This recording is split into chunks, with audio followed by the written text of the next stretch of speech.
ભારતીય રેલવે પેસેન્જરોને યાત્રા સિવાય અનેક પાયાની સુવિધાઓ પૂરી પાડે છે. હવે ભારતીય રેલવેમાં મુસાફરી દરમિયાન એટીએમની સુવિધા મળશે. તાજેતરમાં રેલવેએ ચાલુ ટ્રેને એટીએમનો ટ્રાયલ કર્યો હતો. સેન્ટ્રલ રેલવે મુંબઈ મનમાડ પંચવટી એક્સપ્રેસમાં પ્રાયોગિક ધોરણે એટીએમ લગાવ્યું છે. હવે આ એટીએમ એક ખાનગી બેંક દ્વારા લગાવવામાં આવ્યું છે. આ પરીક્ષણ બાદ ટૂંક સમયમાં જ મુસાફરો માટે આ સુવિધા ઉપલબ્ધ થઈ જશે. મધ્ય રેલવેના પીઆરઓ અનુસાર માહિતી મળી છે કે પંચવટી એક્સપ્રેસમાં પ્રાયોગિક ધોરણે એટીએમ લગાવવામાં આવ્યું છે.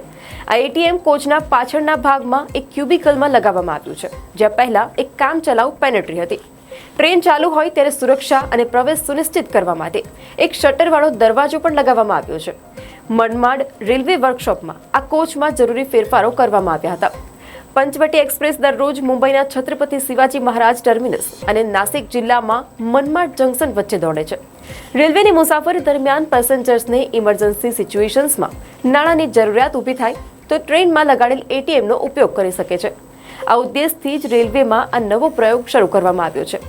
જો આ પાયલોટ પ્રોજેક્ટ સફળ રહેશે તો બીજા અનેક રૂટ પર પણ આ સુવિધા ઊભી કરવામાં આવશે.